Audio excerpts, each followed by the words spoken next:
हाँ भाई, हेडिंग लिखो continuity of a function in interval. फलन की किसी अंतराल में सततता।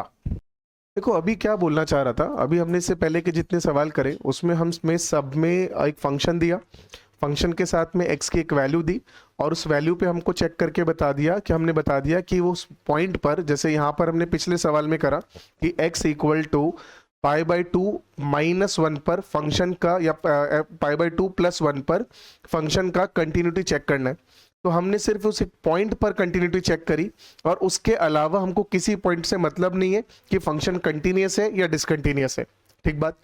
अब हमें क्या देगा, हम एक सवाल दे देगा कि फंक्शन है और हमें या तो बोलेगा कि इसके पूरे डोमेन में बता दो ये कहाँ कहाँ पे कंटिन्यूअस कहाँ कहाँ पे डिसकंटिन्यूअस है, या हमें बोलेगा कि फंक्शन दिया x की वैल्यू 7 से लेकर 20 तक में बताना है कहाँ कहाँ पे कंटिन्यूअस और कहाँ कहाँ पे डिसकंटिन्यूअस है। तो कुल मिला के हमें क्या बोला जा रहा है, यहाँ पे एक पूरी इंटरवल दी जाएगी और इस इंटरवल में हमको आइडेंटिफाई करना है कि पहले तो ये कि वो फंक्शन कंटिन्यूअस है या डिसकंटिन्यूअस है। तो कंटिन्यूअस कब होगा, डिसकंटिन्यूअस कब होगा, वो बात कर लेते हैं। फिर दूसरी बात बोलेगा कि अगर डिसकंटिन्यूअस है तो x की कौन कौन सी वैल्यूज पर या कितनी वैल्यूज पर वो डिसकंटिन्यूअस है।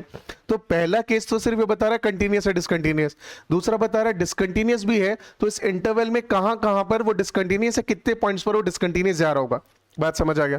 तो कोई भी फंक्शन कंटिन्यूअस कब होगा, जब वो अपने इंटरवल के अंदर, जो भी गिवन इंटरवल है उसमें लगातार चलता जा रहा है, यानी कि उस पूरी इंटरवल के अंदर एक भी पॉइंट पर नहीं टूट रहा हो, तो वो हो जाएगा कंटिन्यूअस। डिसकंटिन्यूअस कब होगा, जब वो अपने इंटरवल के अंदर कम से कम एक बार टूट गया हो। अगर फंक्शन गिवन इंटरवल ए से लेकर बी के बीच में एक बार टूटा हो तो भी डिसकंटिन्यूअस है और 100 बार टूटा हो तो भी डिसकंटिन्यूअस कहलाएगा।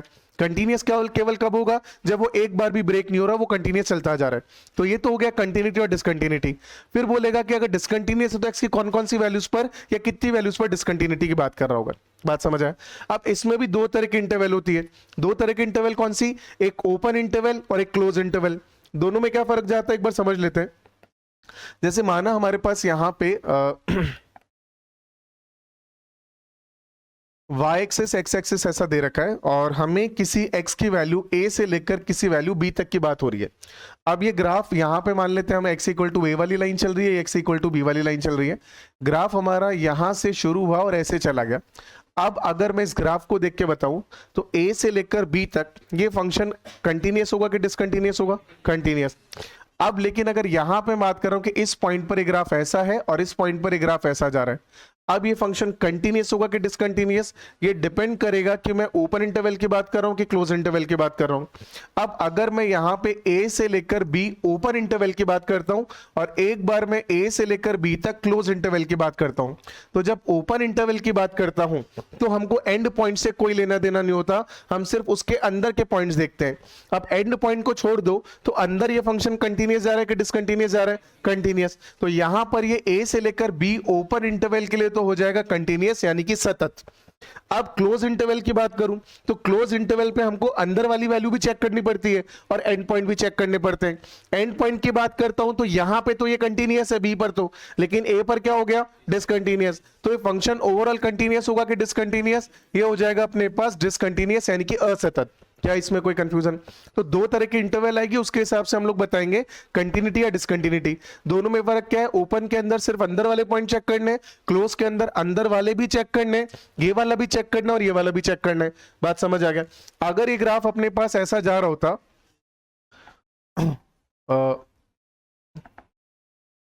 मान लेते हैं कि यहां से हमने ये हटाया और ये ग्राफ ना यहां से भी इसको हटाए थे, ये ग्राफ अपने पास ऐसा गया कि यहां से ग्राफ ऐसा गया, यहां टूटा, यहां से शुरू हुआ और ये ग्राफ फिर ऐसे करके चला गया। अब ये ग्राफ जो है a से लेकर b open interval, open interval में कंटिन्यूअस के डिसकंटिन्यूअस, कंटिन्यूअस। क्लोज इंटरवल में कंटिन्यूअस के डिसकंटिन्यूअस, कंटिन्यूअस। कारण समझना कि अगर मैं यहां से RHL देखता हूं तो RHL मान लेता हूं इस वैल्यू m लिया, l लिया और ये वैल्यू m लिया, ठीक बात। तो x इक्वल टू a पर और मैं बोलूं x टेंडिंग टू a पर, x टेंडिंग टू a पर RHL, RHL का वैल्यू कितना जाएगा l, LHL का वैल्यू कितना आ जाएगा m। तो जब RHL और LHL दोनों अलग अलग है तो फंक्शन की value x tending to a पर लिमिट का अगर मैं बात करूं तो लिमिट एग्जिस्ट करेगा कि नहीं करेगा, नहीं करेगा। जब लिमिट एग्जिस्ट नहीं करता तो वैसे तो डिसकंटिन्यूअस होता है। इस केस में कंटिन्यूअस होगा कि डिसकंटिन्यूअस, कंटिन्यूअस। कारण क्या है, क्योंकि मैं ए से बी की बात कर रहा हूं, तो ए से पहले से मुझे कोई लेना देना नहीं है। जब पहले से कोई लेना देना नहीं है तो इस केस के लिए ए के लिए मैं आरएचएल चेक करूंगा, एलएचएल नहीं चेक करूंगा, क्योंकि एलएचएल तक फंक्शन अपना जा ही नहीं रहा है। बात समझ आ गया? फंक्शन ए पर रुक गया तो ए माइनस से हमको लेना देना नहीं, ऐसे ही जब बी पर रुक गया तो बी प्लस से हमको लेना देना नहीं। यही ग्राफ अगर यहां से मान लेता ऐसा नहीं होता, यहां तक जाता और यहां से टूट के आगे चला जाता, तो भी फंक्शन कंटिन्यूअस होता। मतलब क्या हुआ? मतलब ओपन इंटरवल में हमको चेक करना होता है ए से बी के अंदर की वैल्यू, क्लोज इंटरवल में हमको चेक करना होता है ए से बी के अंदर की वैल्यू, और पहले वाले पॉइंट के लिए आरएचएल और लास्ट वाले पॉइंट के लिए एलएचएल। बात समझ आ गया? लिख लेते हैं इसको, लिखो। पहला पॉइंट लिखना, function F x is continuous in open interval a to b if f x is continuous for all x equals to a where a belongs to a से लेकर b open interval। fx is continuous for all x belongs to x equals to a for a belongs to a से, अच्छा a already कहा रखा है, variable बदल देते हैं भाई, यहां पे इसका नाम a की जगह c रख लो, x equal to c where c belongs to a से b open interval। हिंदी में लिखना है इसको, फलन fx ए से लेकर बी खुले अंतराल में सतत होगा यदि एफ एक्स एक्स बराबर सी के लिए यदि एफ एक्स सभी एक्स बराबर सी के लिए सतत हो, जहां सी बिलोंग्स टू ए से बी ओपन इंटरवल। अगला लिखना सेकंड पॉइंट इसके अंदर, इंग्लिश में लिखो, F of X is continuous in A से B closed interval if, Hindi में लिख लेना, फलन एफ एक्स ए से बी बंद अंतराल में सतत होगा यदि, फलन एफ एक्स ए से बी बंद अंतराल में सतत होगा यदि, अभी 3 पॉइंट है, तीनों वैलिड हो, तो तीनों पॉइंट लिख लेते हैं।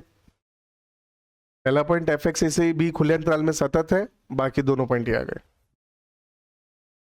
अच्छा, अभी यही पॉइंट अपन ने पढ़ा है, हमने ये बोला कि ओपन इंटरवल में कंटिन्यूअस जब उसके बीच के हर पॉइंट पर फंक्शन कंटिन्यूअस हो, क्लोज इंटरवल में कंटिन्यूअस जब ओपन इंटरवल में कंटिन्यूअस हो। जो पहला पॉइंट है जैसे ए, तो ए के लिए सिर्फ आरएचएल चेक करना है, तो उसका जो आरएचएल आ रहा है वो एफ ऑफ ए के बराबर आ जाए। आखिरी पॉइंट के लिए सिर्फ एलएचएल चेक करना है, तो उसका एलएचएल यानी कि बी के लिए b minus f of b के बराबर आ जाए। तो फर्स्ट का आरएचएल, सेकंड का एलएचएल, और उसके अलावा बीच के अंदर सारे पॉइंट्स के लिए कंटिन्यूअस हो, तो फंक्शन क्लोज इंटरवल में कंटिन्यूअस होगा, अदरवाइज फंक्शन डिसकंटिन्यूअस होगा। ठीक बात है, कोई कंफ्यूजन इसके अंदर? ठीक है, अब एक पॉइंट और लिख लेना इसके अंदर, if f x is not continuous at any point in given interval then f x is said to be discontinuous in that interval. Hindi में लिखो, यदि फलन एफ एक्स दिए गए अंतराल के एक भी बिंदु पर असतत हो तो एफ एक्स को उस अंतराल के लिए असतत फलन कहा जाएगा। बात समझ आ गया?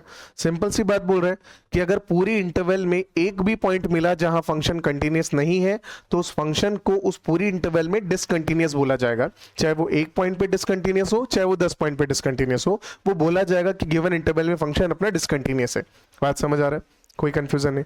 चलिए नोट बना के लिखो, लिखें इसमें, इंग्लिश में लिखो, every polynomial function, polynomial, logarithmic, exponential and trigonometric functions are continuous in their domain।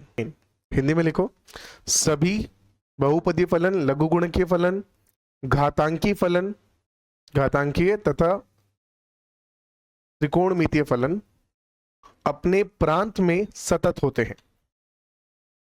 ध्यान रखना, अपने प्रांत में, डोमेन में बोला है, चाहो तो डोमेन यानी प्रांत को अंडरलाइन कर लेना, तो ये कब बोला है? अपने डोमेन में, ओवरऑल की बात नहीं हो रही है। जहां पर डिफाइंड ही नहीं है वहां पे कंटिन्यूअस या डिसकंटिन्यूअस तो कैसे होगा? मतलब वहां पे तो डिसकंटिन्यूअस ही होगा अगर क्लियरली बोले तो जहां डिफाइंड नहीं है वहां तो डिसकंटिन्यूअस ही होगा, लेकिन जहां पर डिफाइंड है वहां पर ये कंटिन्यूअस होते हैं। कौन कौन से फंक्शंस की बात हो रही है? पॉलिनोमियल फंक्शन, लॉगरिथमिक, एक्सपोनेंशियल और ट्रिग्नोमेट्रिक। अगर देखोगे तो समझ आएगा, आप कोई भी पॉलिनोमियल फंक्शन बना लो, एक्स की पावर कोई भी कर लो, अगर उसका फंक्शन बनाओगे तो वो कहीं ब्रेक ही नहीं होता है, वो कंटिन्यू चलता जाता है। तो ये कौन सा फंक्शन जा रहा है अपने पास? कंटिन्यूस फंक्शन जा रहा है। आप एक्सपोनेंशियल फंक्शन की बात कर लो, आप किसी भी पावर नंबर का एक्सपोनेंशियल का ग्राफ आपने ये पढ़ा है या फिर ये पढ़ा है, दोनों केस के अंदर ही देखोगे तो ये जो ग्राफ अपने पास जा रहा है ये कंटिन्यूस जा रहा है। अगर लॉगरिथम की बात कर लो, लॉगरिथम का ग्राफ या तो ये आता है या ये आता है, दोनों ही केस के अंदर लॉगरिथमिक फंक्शन क्या जा रहा है? कंटीन्यूअस जा रहा है डोमेन के अंदर। ट्रिग्नोमेट्रिक फंक्शन की बात करें तो ट्रिग्नोमेट्रिक में भी सबके ग्राफ ध्यान है, साइन के ग्राफ ऐसे चल रहा है अपने पास, कॉस का ग्राफ ऐसे चल रहा है, टेन का ग्राफ टूट रहा है, टेन का ग्राफ ऐसे टूट रहा है, लेकिन कहां टूट रहा है? इस पॉइंट पर। किस पे टूट रहा है? π/2 पर, 3π/2 पर, 5π/2 पर। जबकि अगर आप इसका डोमेन देखोगे तो डोमेन के हिसाब से r बिलोंग्स टू, मतलब x belongs to r minus ये जो सारे के सारे π/2 के ऑड मल्टीपल है हटा देते हैं, क्योंकि यानी कि सारे ऑड मल्टीपल ऑफ π/2 जो है, π/2, 3π/2, 5π/2, 7π/2, इस पे फंक्शन डिफाइंड ही नहीं है। और जिस पे फंक्शन डिफाइंड ही नहीं है यानी कि जो डोमेन में ही नहीं आता, वहां की बात नहीं हो रही है, लेकिन डोमेन में आने वाले सारे पॉइंट्स पर फंक्शन कंटिन्यूअस होगा। बात समझ आया? तो अगर मैं पूछता हूं 10x का फंक्शन जो है, 10x फंक्शन जो है ये कंटिन्यूअस है कि डिसकंटिन्यूअस है? डिसकंटिन्यूअस। लेकिन मैं पूछता हूं कि वो अपने डोमेन में कंटिन्यूअस है कि डिसकंटिन्यूअस है? कंटिन्यूअस। दोनों में फर्क है, ध्यान रखना, कोई कंफ्यूजन इसके अंदर? क्लियर बात? जैसे मैं अगर पूछ लूं 0 से लेकर 2π पे, तो 0 से 2π पर 10x का ग्राफ कंटिन्यूअस होगा कि डिसकंटिन्यूअस होगा? डिसकंटिन्यूअस होगा। क्यों? क्योंकि 0 से 2π पे π/2 भी आ रहा है, 3π/2 भी आ रहा है, तो उन दोनों पॉइंट पे डिसकंटिन्यूअस है। अगर बोला जा रहा है 0 से π के लिए या 0 से 2π पे अपने डोमेन में कहां पे डिसकंटिन्यूअस है, तो कहां पे मतलब फंक्शन कंटिन्यूअस है कि डिसकंटिन्यूअस है, तो आंसर जाएगा कंटिन्यूअस। क्या इसमें कोई कंफ्यूजन? क्लियर बात? चलिए, तो एक तो मेरे को यह समझ आया कि अगर मेरे पास कोई फंक्शन दे रखा है जो पॉलिनोमियल, ट्रिग्नोमेट्रिक, लॉगरिथमिक और एक्सपोनेंशियल है, तो हम उसके डोमेन में सीधा सीधा बता सकते हैं कि फंक्शन उसका कंटिन्यूअस होगा। अगर डोमेन में बता सकते हैं और हमसे टोटल पूछा है, तो हम क्या करें? हम वो पॉइंट आइडेंटिफाई करें जो उसके डोमेन में नहीं आते, और डोमेन में जहां जहां नहीं आते वहां वहां ही वो डिसकंटिन्यूअस होगा। बात समझ आया? जैसे अगर मेरे से 0 से 2π के लिए, कॉट के लिए पूछा जाए कि फंक्शन डिसकंटिन्यूअस कहां है, तो मैं क्या करूंगा? मैं 0 से 2π पे वो पॉइंट आइडेंटिफाई करूंगा जो उसके डोमेन से एक्सक्लूडेड है, और उसके डोमेन से जो जो बाहर के पॉइंट है वही सारे पॉइंटों के जहां पे वो डिसकंटिन्यूअस होगा, और बाकी जगह मुझे चेक करने की जरूरत ही नहीं है। तो पॉइंट ये बनता है कि हमें ये समझ आया कि ओपन इंटरवल में फंक्शन कंटिन्यूअस है अगर वो a से b के हर बिंदु पर सतत हो। क्लोज में भी हमको पता चल गया, ओपन में हो, पहले का RHL हो, आखिरी का LHL हो। अब पॉइंट ये आता है कि सर उस इंटरवल के बीच में तो इनफाइनाइट पॉइंट्स हैं। जैसे मेरे को एक फंक्शन दिया, कोई भी दिया है, x³ + 7x अपॉन में x² + 10। अब मेरे से पूछा जा रहा है इसकी कंटिन्यूटी बतानी है, x का वैल्यू 10 से लेकर 50 तक। अब 10 से 50 तो इनफाइनाइट पॉइंट्स है, तो अब इनफाइनाइट पॉइंट है तो हमको कैसे पता चलेगा कि कौन कौन से पॉइंट पर कंटिन्यूटी चेक करनी है? हर पॉइंट पे तो नहीं चेक कर सकते, तो कहां पे कंटिन्यूटी चेक करनी होती है वो पॉइंट आइडेंटिफाई करना जरूरी है। अगर पॉइंट आइडेंटिफाई नहीं होंगे तो फिर हम किस पे कंटिन्यूटी चेक करेंगे? बात समझ आए? जिसको नींद आ रही है बेटा पानी पी लो या मुंह धो कराओ, है ना, क्लास में सो मत। चलिए, अब मैं क्या बात कर रहा था कि क्या बात कर रहे थे? पॉइंट जहां जहां पे हमको डिसकंटिन्यूटी चेक करनी है, ठीक बात। तो अब ये आइडेंटिफाई कर लेते हैं। अब जैसे मैं पहले एक आध फंक्शंस की बात करूं, तो अगर मैं जैसे बेसिक फंक्शंस की बात करता हूं, महत्तम पूर्णांक फलन, ग्रेटेस्ट इंटीजर फंक्शन, तो ग्रेटेस्ट इंटीजर फंक्शन जो है अपने पास वो कंटिन्यूअस होता है। अगर मैं बोलता हूं x का ग्रेटेस्ट इंटीजर फंक्शन कंटिन्यूअस होगा या डिसकंटिन्यूअस होगा? डिसकंटिन्यूअस। कहां कहां पे डिसकंटिन्यूअस होगा? सारे इंटीजर वैल्यू पे। अब वो तो ग्राफ हमको अगर ध्यान है तो हम ग्राफ देखते ही फटाफट से बता सकते हैं। जैसे अपने को पता है कि सर ऐसा कुछ अपने पास ग्राफ बनाना है, तो इसका ग्राफ ऐसा चालू होता है, ये ऐसे जाता है, 2 पर टूटता है, 2 से चालू होता है, 3 पे टूटता है, फिर ऐसे जा रहा होता है। अगर ऐसे जा रहा है इसका मतलब, और नेगेटिव में भी ऐसे ही जाता है, तो नेगेटिव में भी ऐसे ही जा रहा है, तो अपने को ये पता चल रहा है कि फंक्शन का ग्राफ, ग्रेटेस्ट इंटीजर फंक्शन का ग्राफ डिसकंटिन्यूअस है। और ग्रेटेस्ट इंटीजर फंक्शन का ग्राफ डिसकंटिन्यूअस कहां पर है? सारे इंटीग्रल वैल्यूज के लिए। बात समझ आता है? अब उसके अंदर अगर x था तब तो सारे इंटीजर्स पे हो गए। अब यहीं पे मेरे पास फंक्शन sin x है और इसका ग्रेटेस्ट इंटीजर फंक्शन दे दिया गया।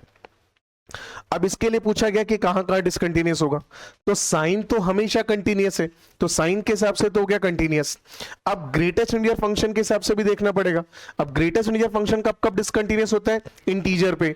इंटीजर पे तो मतलब मेरे को चेक करना पड़ेगा कि साइन एक्स कहां कहां पे इंटीजर आता है। तो साइन एक्स कब कब इंटीजर आता है?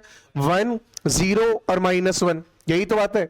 1 0 और -1 कब कब आता है? पाई बाई 2 के सारे मल्टीपल्स पे, पाई बाई 2 पर, पाई पर, 3 पाई बाई 2 पर, 2 पाई पर, इन सब पे अपने को ध्यान होगा, ग्राफ देख के समझ आएगा। तो इन सब पे या तो 0 जाएगा या -1 जाएगा या 1 जाएगा, और उसके बीच में वो 0 से लेकर 1 के बीच में चलता जाता है।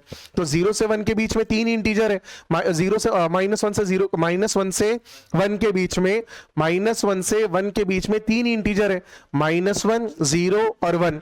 तो ये कहां कहां पे डिसकंटिन्यूअस होगा? जहां जहां पे sin x का वैल्यू -1, 0 और 1 दे। कहां कहां पे देता है? पाई बाई 2 के सारे ऑड मल्टीपल्स, पाई बाई 2 के सारे मल्टीपल्स पे। बात समझ आ गया? कोई कंफ्यूजन इसके अंदर? चलिए, तो एक तो पॉइंट मेरे पास ये समझ आता है। दूसरा,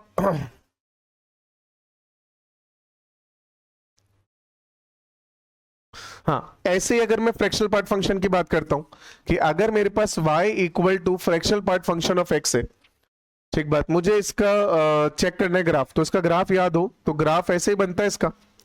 अगर ग्राफ ऐसे बनता है तो ग्राफ कंटिन्यूअस जा रहा है कि डिसकंटिन्यूअस जा रहा है? डिसकंटिन्यूअस जा रहा है। कहां कहां पे डिसकंटिन्यूअस जा रहा है? सारे इंटीजर्स पर। देखोगे तो ये 1 पर टूटा, 2 पर टूटा, 3 पर, 4 पर। तो कहां टूट रहा है? इंटीजर्स पे। तो फ्रैक्शनल पार्ट फंक्शन कहां कहां पे डिसकंटिन्यूअस होगा? फ्रैक्शन मतलब इंटीजर्स पे। तो अब अगेन अगर मेरे पास ये ग्राफ आता तो कहां कहां टूटेगा? अगेन वही सेम वैल्यूज, जहां पर sin x का वैल्यू 1, -1 या 0 आता है। बात समझ आ गया? कोई कंफ्यूजन इसके अंदर? तो जो भी अपने पास फंक्शन डिसकंटिन्यूअस होने के पॉसिबल पॉइंट्स होते हैं, वहां वहां पे हमको उसकी डिसकंटिन्यूटी चेक करने की जरूरत है, अदरवाइज नहीं करनी है। ठीक बात? तो अब कहां कहां पे चेक करना होता है, उन पॉइंट को हम लोग समझ लेते हैं। तो नेक्स्ट पॉइंट लिखो इसके अंदर, points where discontinuity of a function, points where discontinuity of a function is to be checked. Points where discontinuity of a function is to be checked.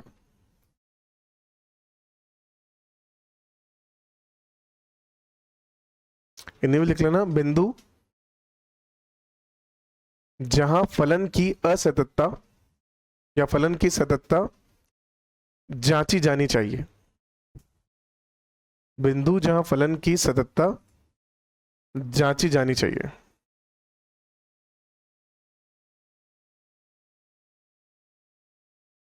ठीक बात?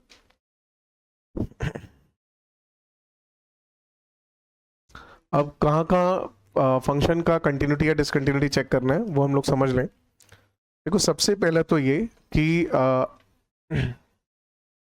जहां पर फंक्शन अपनी परिभाषा यानी कि डेफिनेशन बदलता है।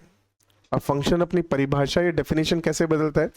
जैसे फॉर एग्जांपल मेरे पास एक फंक्शन दे रखा है एफ ऑफ एक्स, और ये फंक्शन कुछ ऐसा दे रखा है कि इसका वैल्यू है 3x² + 7। कब? जब x का वैल्यू बिलोंग करता है, या x का वैल्यू लेस देन 10 के लिए।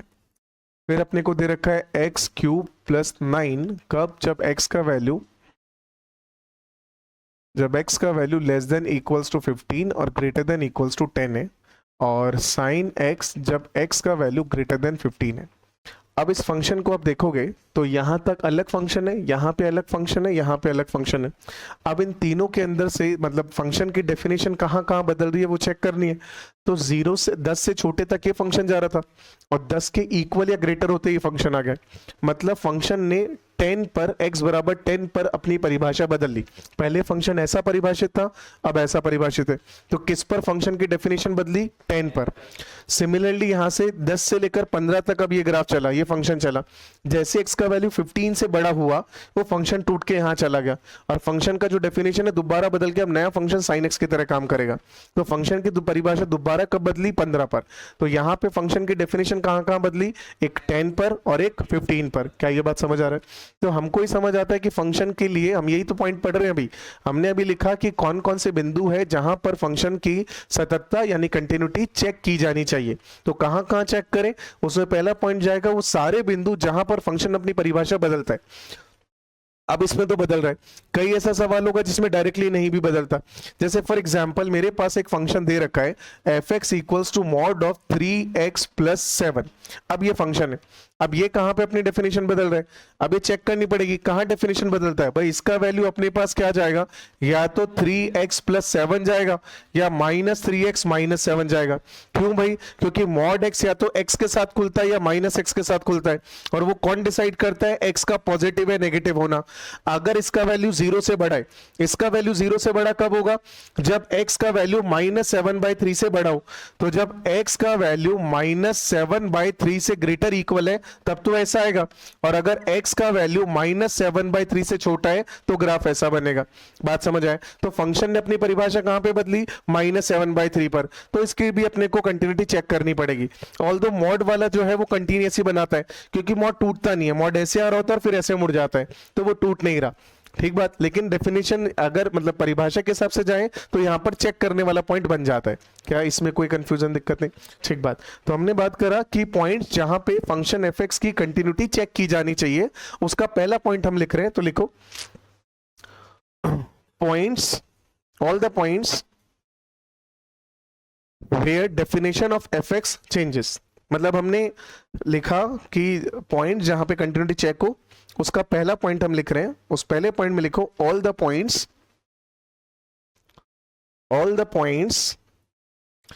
where definition of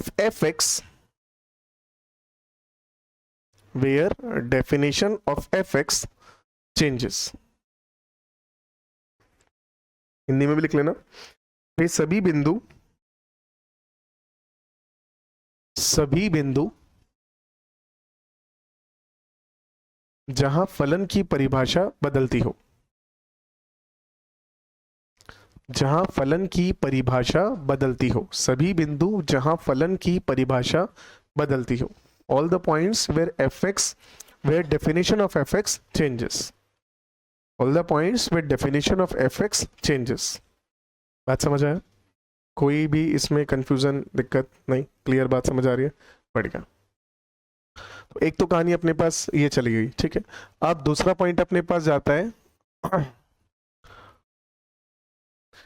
हाँ दूसरा पॉइंट लिखना,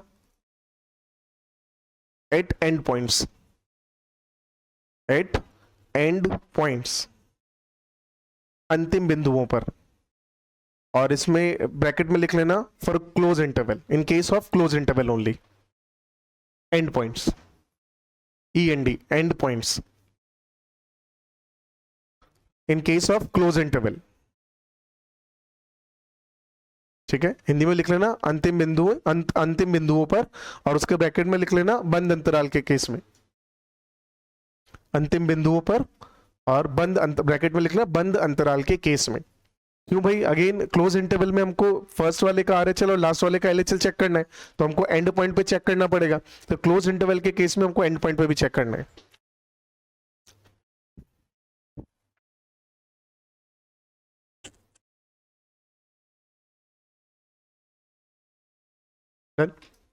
नेक्स्ट लिखना,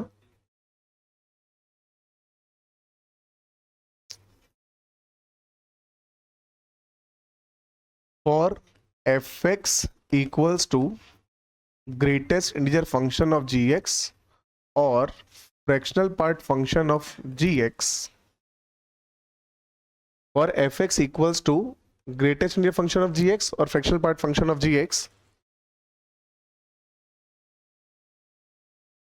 for fx equals gx का greatest integer function और fractional part function at all the points, हाँ, at all the values of x, at all the values of x where gx is integer, at all the values of x where gx is integer। Hindi में लिख लेना, यदि fx बराबर ऐसा कुछ हो, यदि fx बराबर महत्तम पूर्णांक फलन या भिन्नात्मक फलन हो gx का,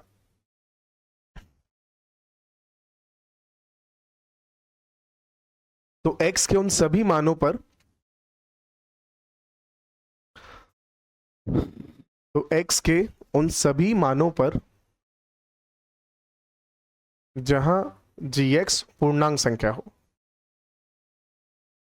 जहां जी एक्स पूर्णांक संख्या हो। बात समझ आ गई?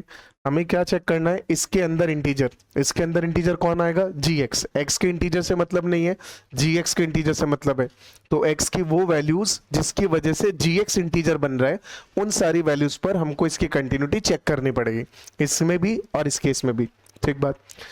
नेक्स्ट क्वेश्चन, नेक्स्ट पॉइंट अपने पास कि अगर अपने पास function F X equals to signum, signum of ji X function हो। सिग्नम फंक्शन याद है अपने को? सिग्नम क्या बोलता है? सिग्नम बोलता है कि अगर अंदर का वैल्यू पॉजिटिव हो तो 1 आएगा, नेगेटिव हो तो -1 आएगा, और 0 हो तो 0 आएगा। जैसे अगर याद हो तो सिग्नम का जो ग्राफ बनता है वो कुछ ऐसा ग्राफ बन रहा होता है कि x की इक्वल टू 0 पर तो आ गया 0, और पॉजिटिव पर आ गया 1, ये वैल्यू 1, और नेगेटिव पर आ गया अपने पास -1, तो -1 यहाँ पे, और ये ग्राफ ऐसे बनता है। सो ये बनता है सिग्नम का ग्राफ। अब सिग्नम का ग्राफ डिसकंटिन्यूअस आ रहा है, कहाँ पे डिसकंटिन्यूअस आ रहा है, 0 पर। कहाँ पर आ रहा है, 0 पर। 0 के अलावा सब जगह कंटिन्यूअस आ रहा है। ठीक बात। तो अगर अपने पास यहाँ पे ये फंक्शन जो है वो 0 को क्रॉस ही नहीं कर रहा हो, यानी कि जी एक्स ऐसा लिखा हो जो हमेशा पॉजिटिव हो। अगर हमेशा पॉजिटिव है तो हमेशा पॉजिटिव मतलब केवल ये वैल्यूज आएगी। अगर केवल ये वैल्यूज आएंगी तो फंक्शन कंटिन्यूअस होगा कि डिसकंटिन्यूअस, कंटिन्यूअस। अगर केवल नेगेटिव वैल्यू आएगी तो भी क्या होगा, कंटिन्यूअस। और नेगेटिव से पॉजिटिव या पॉजिटिव से नेगेटिव पे गई तो इसका मतलब फंक्शन क्या जाएगा, डिसकंटिन्यूअस। बात समझ आ गया? तो यहाँ पे कहाँ चेक करना है, उन वैल्यूज के लिए जहां पे जी का साइन बदल जाता हो, ना माइनस से प्लस या प्लस से माइनस।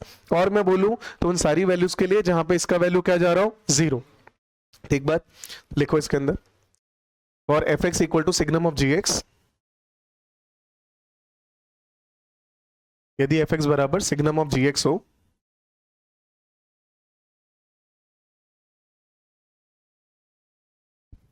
लिखे, then for all the values of x, then for all the values of x, then for all the values of x for which gx is 0, for all the values of x for which gx is 0। But Hindi में लिख लेना, x के उन सभी मानों के लिए, x के उन सभी मानों के लिए जिनके लिए gx बराबर 0 हो,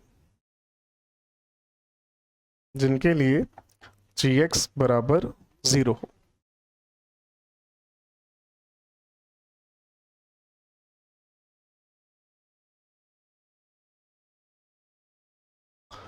चलिए, कोई कंफ्यूजन है इसके अंदर तो बताओ।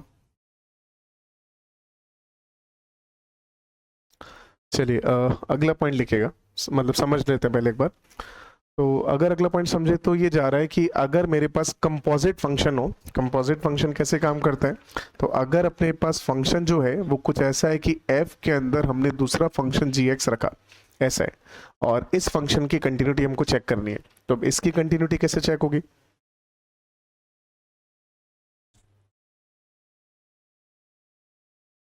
कहाँ कहाँ चेक करें, हम चेक करें पहले तो x के उन सारे मानों के लिए जहां पर gx डिसकंटिन्यूअस हो सकता है। अब gx कहाँ कहाँ डिसकंटिन्यूअस हो सकता है, उन सारे पॉइंट पे जो ऊपर 4 पड़े कि gx जहां परिभाषा बदलता हो, gx अगर ग्रेटेस्ट यूनिट फंक्शन में या फ्रैक्शनल पार्ट फंक्शन में हो तो इंटीजर आ रहा हो, सिग्नम में हो तो 0 आ रहा हो। ठीक बात। तो ये कौन सा आ गया कि x के वो सारे मान जहां पर gx अपनी डेफिनेशन यानी कि सॉरी, जहां पे gx कंटिन्यूअस या डिसकंटिन्यूअस हो सकता है। बात समझ आ गया? x के वो सारे पॉइंट्स जहां पे gx डिसकंटिन्यूअस हो सकता है। ये तो हो गया gx के लिए। अब fx पर आ गया। अब x के वो सारे पॉइंट, अब क्या बोले, मतलब क्या स्टेटमेंट बोले बताओगे,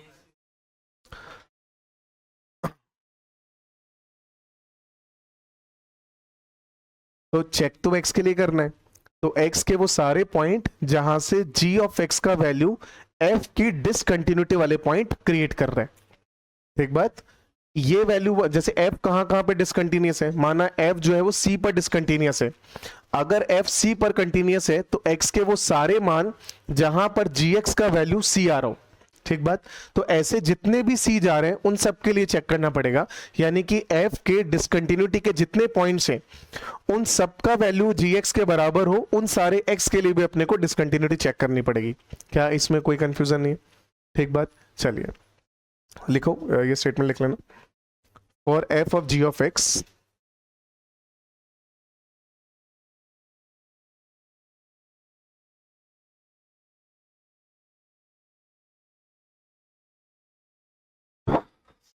देखो इसके अंदर continuity should be checked, continuity should be checked at all possible points, continuity should be checked at all possible points of discontinuity of gx, of discontinuity of gx, all possible points of discontinuity of gx.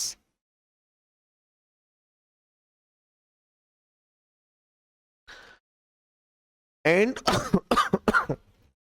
and at the points, and at the points, and at the points where gx equals c, and at the points where gx equals c, where c is, where c is a possible point of discontinuity of fx, where c is a possible point of discontinuity of fx.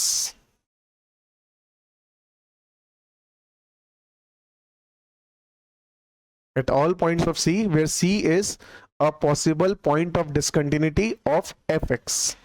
Hindi में लिखो, फलन f of g of x के लिए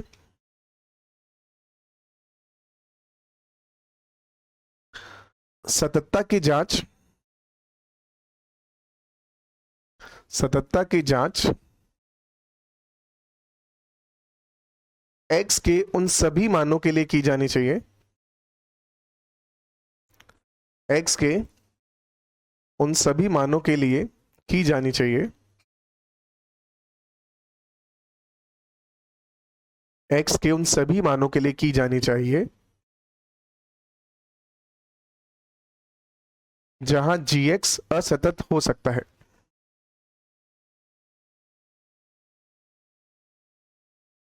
जहां gx असतत हो सकता है, जहां gx असतत हो सकता है, तथा x के उन सभी मानों पर, तथा x के उन सभी मानों पे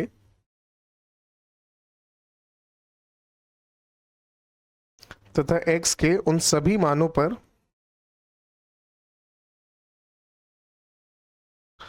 जहां gx बराबर c हो,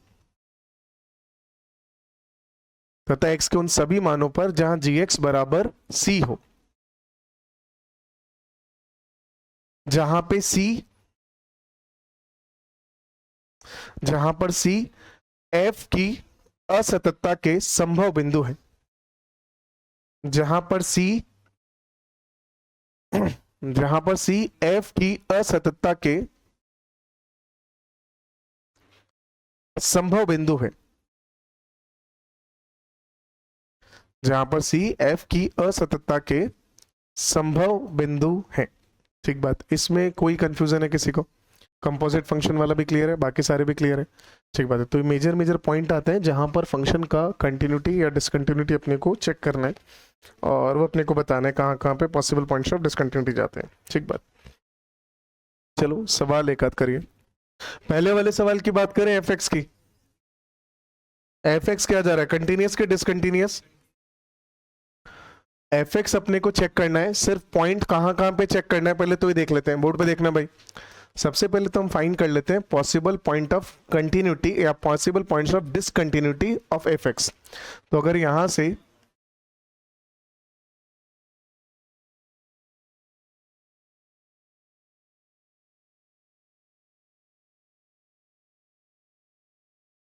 तो वो चेक करें तो कहाँ कहाँ पे, एक तो x बराबर 0, और कहीं पे चेक करना है अपने को। क्यों? क्योंकि पॉलिनोमियल है, पॉलिनोमियल अपना पूरा हमेशा कंटिन्यूअस है, ये भी हमेशा कंटिन्यूअस होगा। सिर्फ कहाँ पे पॉसिबिलिटी है डिसकंटिन्यूअस होने की, जहां डेफिनेशन बदल रही है, यानी कहां पर, 0 पर। तो हमको बस एक पॉइंट मिला यहाँ पे इसके डिसकंटिन्यूटी के लिए पॉसिबल पॉइंट। अब चेक कर लेते हैं 0 के लिए। अब 0 के लिए चेक करें तो यहां से limit f of x, x tending to 0 minus, बात मत करिए, 0 माइनस यानी कि ऊपर वाला फंक्शन, ऊपर वाला फंक्शन ये क्या जा रहा है अपने पास, ये जा रहा है लिमिट 1 प्लस एक्स क्यूब और x टेंडिंग टू 0 माइनस, और इसको सॉल्व करोगे तो कितना आ रहा है 1। अब एक बार चेक कर लेते हैं limit of f x, x tending to 0 plus, यानी कि limit of x tending to 0 plus, 0 plus में 0 से बड़ी वैल्यू, यानी कि ये फंक्शन जाएगा। कौन सा फंक्शन जा रहा है, एक्स स्क्वायर माइनस 1, एक्स की जगह 0 पुट करोगे कितना आ रहा है, -1। तो LHL RHL दोनों डिफरेंट आ रहा है, दोनों डिफरेंट आ रहा है, मतलब लिमिट डज नॉट एग्जिस्ट जा रहा है। तो अपने को यहाँ पता चल रहा है LHL नॉट इक्वल्स RHL, यानी कि f of x is discontinuous at x equals to 0। अच्छा, इसके अलावा हर जगह पॉलिनोमियल फंक्शन है, और पॉलिनोमियल फंक्शन जो होता है वो हमेशा कंटिन्यूअस होगा। तो ये भी हमेशा कंटिन्यूअस है और ये भी हमेशा कंटिन्यूअस है। तो f ऑफ x केवल एक जगह डिसकंटिन्यूअस है और उसके अलावा हर जगह कंटिन्यूअस जाएगा। तो हम लोग यहां पे बोल सकते हैं कि f x is discontinuous at x equals to 0 only, और इसके अलावा हर जगह हो जाएगा वो कंटिन्यूअस, कोई कंफ्यूजन इसके अंदर नहीं। चलो g ऑफ x की बात करें तो g ऑफ x पे क्या जाएगा,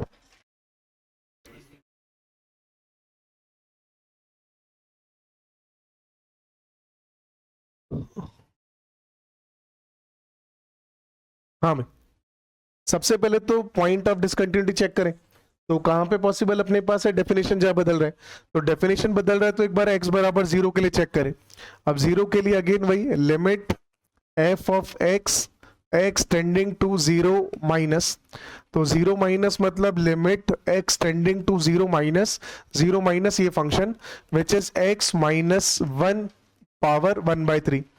x की जगह 0 पुट करें, तो x की जगह 0 पुट करें तो -1 का रूट क्यूब रूट, -1 का क्यूब रूट कितना आ जाएगा, -1।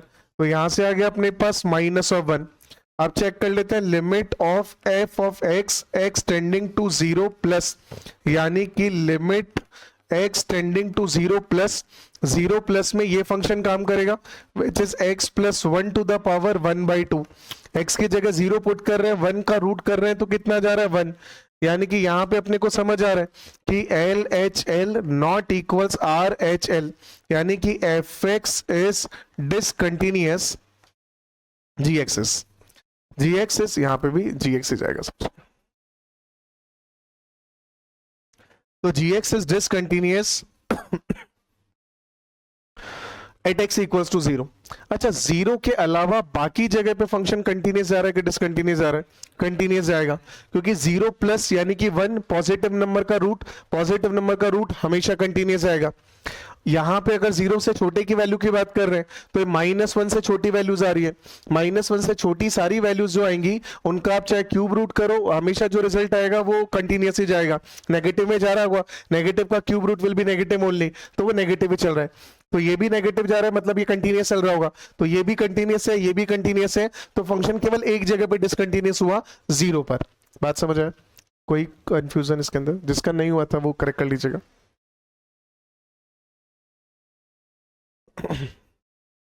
चलिए सॉल्व करिए question. sin pi x greatest range function, fractional part of x minus 2/3 into signum of x minus 5/4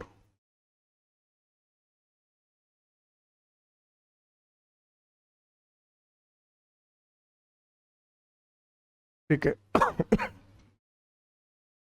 x belong कर रहा है 0 से लेकर 1, ओपन क्लोज, और x बिलोंग कर रहा है 1 से लेकर 2, दोनों क्लोज। ये ग्रेटेस्ट इंटीजर फंक्शन है, ये फ्रैक्शनल पार्ट फंक्शन है, ये अपने को बता रखा है। अब अपने को बोला है 0 से लेकर 2 क्लोज इंटरवल में आ गया, वहां से लेकर वहां तक, तो उसके बीच में अपने को फंक्शन का कंटिन्यूटी डिस्कस करना है। करिए एक बार सॉल्व। इसमें ग्रेटेस्ट इंटीजर फंक्शन भी आ गया, उसमें ट्रिग्नोमेट्री भी आ गया, फ्रैक्शनल पार्ट फंक्शन भी आ गया, सिग्नम भी आ गया। अब ये तीनों चीजें अब ध्यान से करके अपने को सबसे पहले तो निकाल लो कि पॉसिबल पॉइंट्स ऑफ डिसकंटिन्यूटी कौन कौन से आ रहे हैं। जब पॉसिबल पॉइंट्स आ गए फिर उसकी कंटिन्यूटी डिसकंटिन्यूटी चेक करनी पड़ेगी। करिए ट्राई। अंदर अगर अपने को इस फंक्शन के सारे possible point of discontinuity check करना है तो जो जो हमने मेथड्स लिखे हैं ना उस मेथड पे जाते हैं। सबसे पहला क्या लिखा था हमने, एंड पॉइंट वाला। फिर एक लिखा था जहाँ डेफिनेशन बदल रही है। फिर हमने देखा था ग्रेटेस्ट इंटीजर फंक्शन और फ्रैक्शनल में जहाँ इंटीजर आता है, सिग्नम में जहाँ 0 आता है। तो ये सारे पॉइंट्स में हम एक एक करके चेक कर लेते हैं। तो सबसे पहले एंड पॉइंट्स की बात करें तो यहाँ पे एंड पॉइंट कौन कौन से जा रहा है, वो जा रहा है x इक्वल्स टू 0 और एक जा रहा है x इक्वल्स टू 2। दो ही तो एंड पॉइंट है तो दोनों एंड पॉइंट आ गए। फिर दूसरा हमने बात करा जहां इसकी डेफिनेशन बदल जाती है।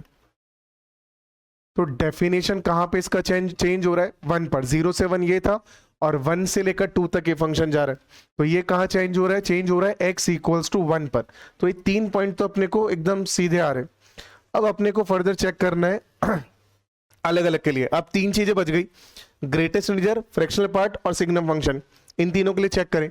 तो सबसे पहले अब यहाँ पे बात कर लेते हैं हम लोग ग्रेटेस्ट इंटीजर फंक्शन के लिए। अब ग्रेटेस्ट इंटीजर फंक्शन कब कब अपने पास डिसकंटिन्यूअस हो सकता है, जब जब उसके अंदर इंटीजर आ जाए। तो कब डिसकंटिन्यूअस हो सकता है, जब साइन एक्स का वैल्यू किसको बिलोंग कर जाए, इंटीजर को। किसको बिलोंग कर जाए, इंटीजर को। अब 0 से लेकर 1 की बात हो रही है तो साइन 0। अब यहां पे शुरू करें तो अब अपने को क्या पता है कि x का वैल्यू बिलोंग कर रहा है, इसके लिए x का वैल्यू कहां से कहां तक बिलोंग कर रहा है, 0 से लेकर 1, ये ओपन और ये क्लोज इंटरवल।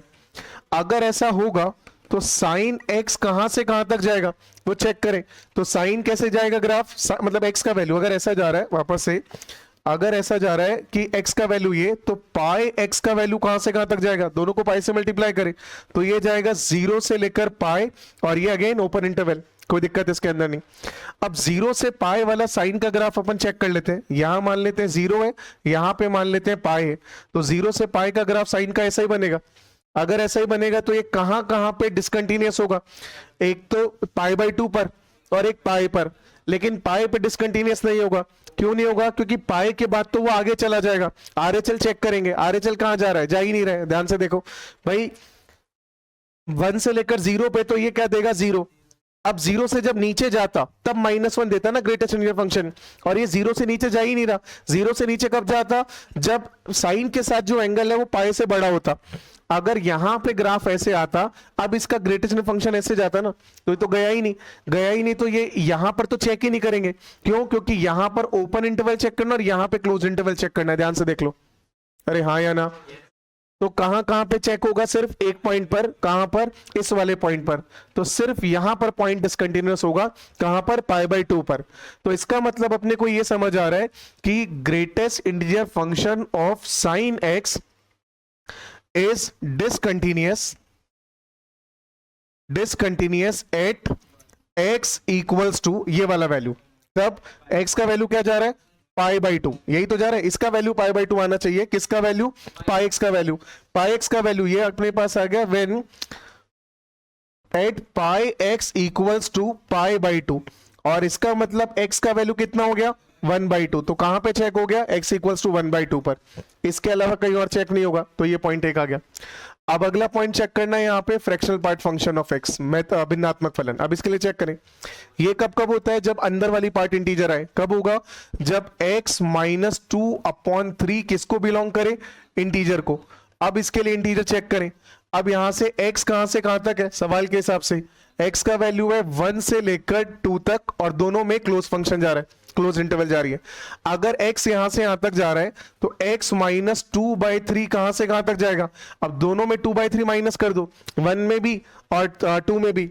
अब 1 में से 2/3 माइनस करें तो कितना जाएगा, 1/3। और 2 में से 2/3 माइनस करें तो कितना जाएगा, 4/3। अब इन दोनों में इंटीजर कौन कौन से, ध्यान से देखो। 1/3 से 4/3 तक कितने इंटीजर है, अरे है ना, एक इंटीजर है 1। अरे आएगा कि नहीं आ रहा है, आएगा। तो ये अपने को पता चल रहा है कि यहां से x minus 2/3 belongs to 1/3 and belongs to यहां से लाकर एंड इसके अलावा x minus 2/3 belongs to integer.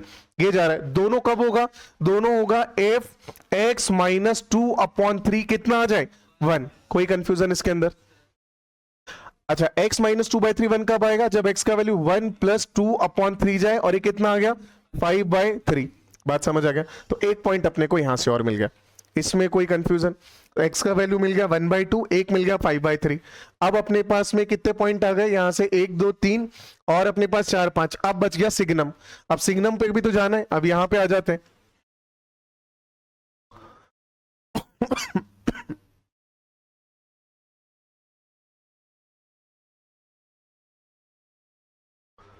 चलिए भाई, अब चेक कर लेते हैं सिग्नम। सिग्नम फंक्शन कब डिसकंटिन्यूअस आता है? जब इसके अंदर लिखा वैल्यू 0 आ जाए। तो ये जाएगा जब x माइनस 5/4 किसके बराबर आ जाए 0। ये कब जाएगा? जब x कब इसको बिलोंग कर जाए 5/4। अब ये चेक करना पड़ेगा ये इस इंटरवल में आ रहा है कि नहीं आ रहा है? आ रहा है। और अपने को ये भी पता चल रहा है एंड 5/4 बिलोंग्स टू 1 से लेकर 2 क्लोज इंटरवल। तो ये इसको बिलोंग भी कर गया और ये भी आ गया, तो अपने पास ये पॉइंट एक और आ गया। बात समझ आ गया? तो फाइनल अपने पास पॉसिबल पॉइंट कौन कौन से आ गए, यहां लिख देते हैं। तो final all possible points of discontinuity x equals to, अब स्टार्ट कर ले तो x आ रहा है अपने पास 0, फिर अपने पास 2, फिर यहां से अपने पास कौन सा आया 1, फिर एक अपने पास यहां से आ गया 1/2, फिर एक अपने पास यहां से आ गया 5/3 और एक लास्ट यहां से आ गया 5/4। ये सारे पॉइंट अपने पास आ गए जिनके अंदर जिनके ऊपर फंक्शन का डिसकंटिन्यूअस होने का पॉसिबिलिटी जाता है। बात समझ आ गया? अब किस पे कंटिन्यूअस है किस पे डिसकंटिन्यूअस है ये कैसे चेक करेंगे? ये अब इंडिविजुअल सब पे चेक करना पड़ेगा, जो इससे पहले हमने कंटिन्यूटी में सारा पढ़ा है। इससे पहले यही तो पढ़ा था कि x का एक पॉइंट दिया और फंक्शन दिया, बोला कंटिन्यूअस है कि डिसकंटिन्यूअस है बताओ। तो कैसे चेक करते हैं? उस पॉइंट पर लिमिट चेक करते हैं, वैल्यू चेक करते हैं, कंपेयर करते हैं। लिमिट एग्जिस्ट कर गई, वैल्यू एग्जिस्ट कर गई, दोनों बराबर आ गए तो कंटिन्यूअस होगा, और इनमें से कुछ भी एक काम नहीं हुआ तो डिसकंटिन्यूअस होगा। अब हर पॉइंट पर अलग अलग चेक कर लो और बता दो कहां कंटिन्यूअस कहां पे डिसकंटिन्यूअस है। बात समझ आ गया? नोट कर लीजिएगा।